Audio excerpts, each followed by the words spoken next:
In South Africa, some of the most shocking crimes didn't begin with strangers or enemies. They began with love, trust, and relationships that seemed unbreakable. And the people who once promised love became responsible for unthinkable acts. These are the stories of romantic relationships that began with love but ended in murder. We begin with a marriage that once appeared stable, respected, and full of promise. A couple admired by many. A future that seemed carefully built. But behind that image of success and joy, something far more disturbing was unfolding. A plan that would shock South Africa and leave a community grieving. Their names were Christopher and Jayde Panayiotou, and their story would become one of the country's most notorious cases of love turned deadly. Jade Panayiotou was a young teacher with a bright future ahead of her. Born in Port Elizabeth, Eastern Cape, South Africa, she was known for her patience and the genuine care she showed to her students every day. Teaching was not just her job, it was her passion. She was building a life, a stable future, a marriage. That marriage was with Christopher Panayiotou, a businessman also from Port Elizabeth. Christopher worked at his family's supermarket and was seen as someone responsible and focused. To outsiders, he appeared calm, composed, and devoted to his wife. Together, they looked like a couple with everything ahead of them. But appearances can be deceiving. Behind the image of a stable and happy marriage, Christopher was living a secret life. He had begun an affair with another woman. While Jade remained committed to the marriage, Christopher's loyalty was fading, and his secret relationship created a situation that was slowly spiraling out of control. Instead of choosing divorce, investigators would later find out that Christopher chose a far darker path, a path that would permanently destroy the life they had built. On the morning of April 21, 2015, Jade stood outside her home, waiting for her lift to work. It was an ordinary morning. Nothing seemed unusual. But Jade never made it to work. Her sudden disappearance immediately alarmed those closest to her. Jade was dependable and reliable. She would never simply vanish without explanation. Her family grew worried. Her colleagues grew concerned.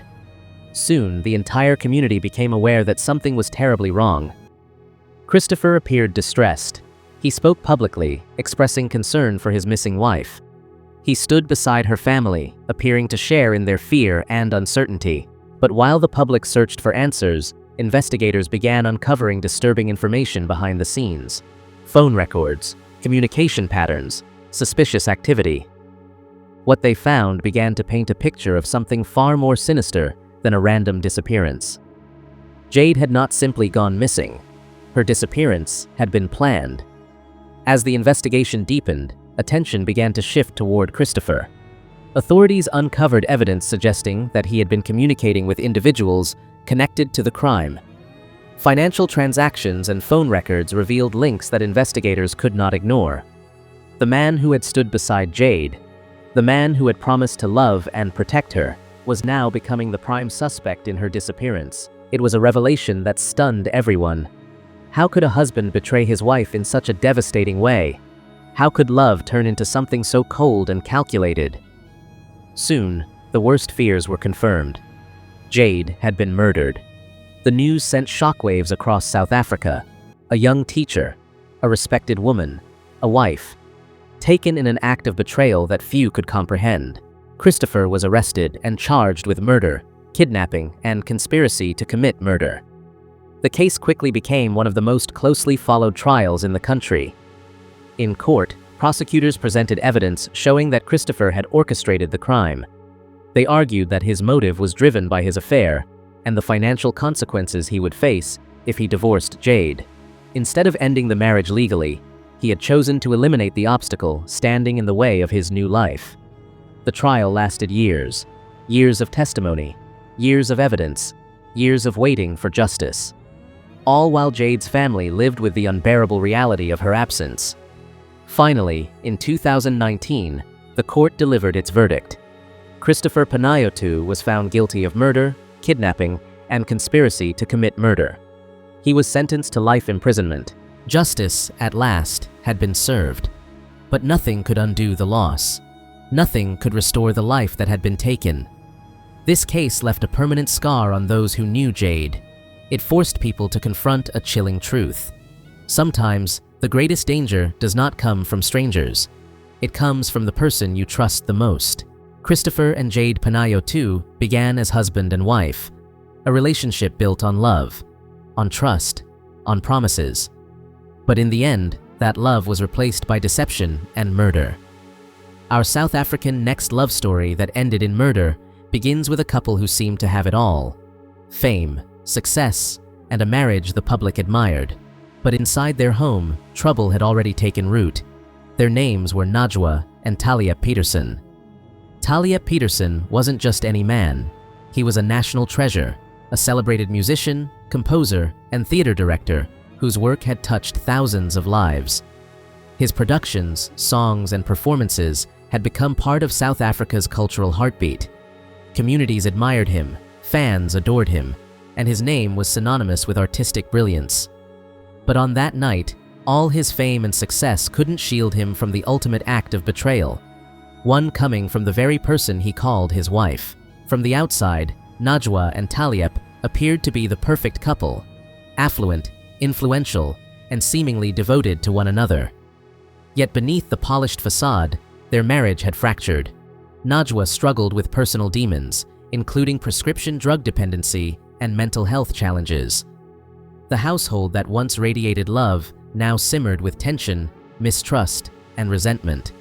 And then, the unthinkable happened. Najwa decided to remove the man she had once pledged to love. She reportedly recruited 3 men to carry out the deed, staging it as a robbery gone wrong. On that fateful night, intruders entered the home, and Taliep Petersen was shot dead in his own living room. The shockwaves of his death made headlines across the country.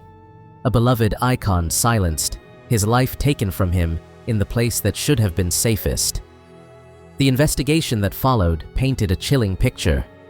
Najwa's story contained inconsistencies, small details that investigators quickly noticed.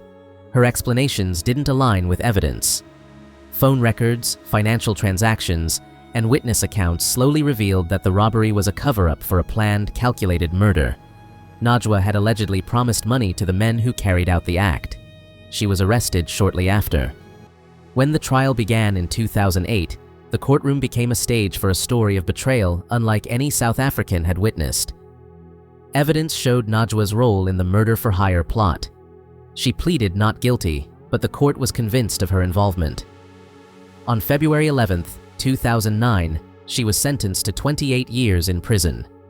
The hitmen, Abdor Mjedi, Wahid Hassan, and Jefferson Snyders, were each sentenced to life imprisonment. To the public, Najwa's image was that of the grieving widow.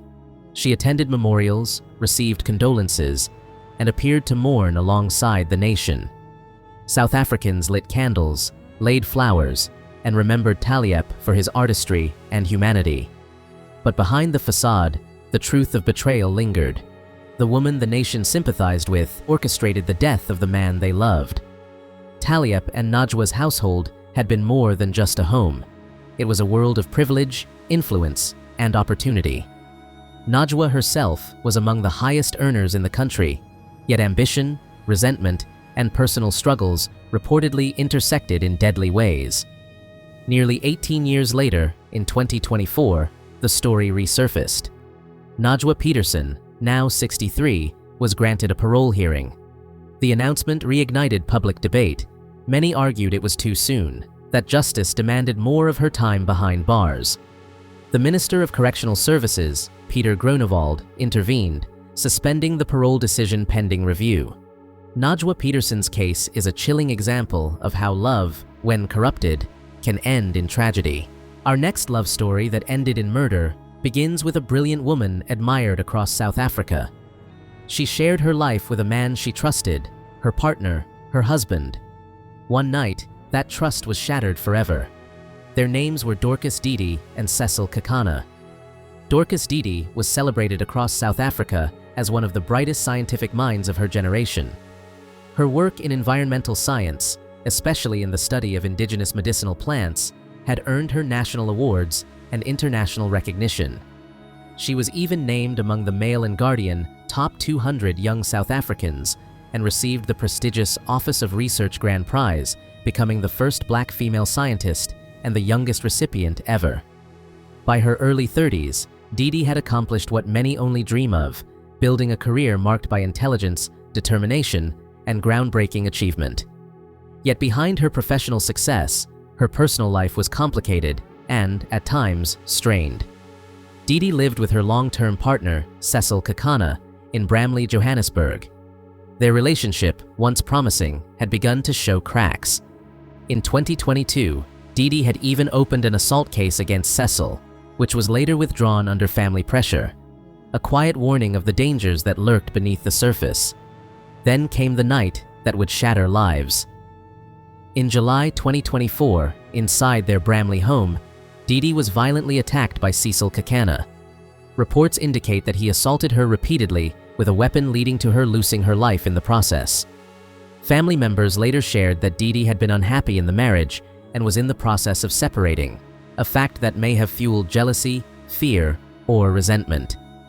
Investigators suggest that suspicions regarding her fidelity could have played a role in the attack. After the assault, Cecil Lekganyane was found unconscious in the same room as Didi. Authorities reported that he had attempted suicide by taking medication. He was hospitalized under police supervision before being discharged and arrested on charges of murder and defeating the ends of justice.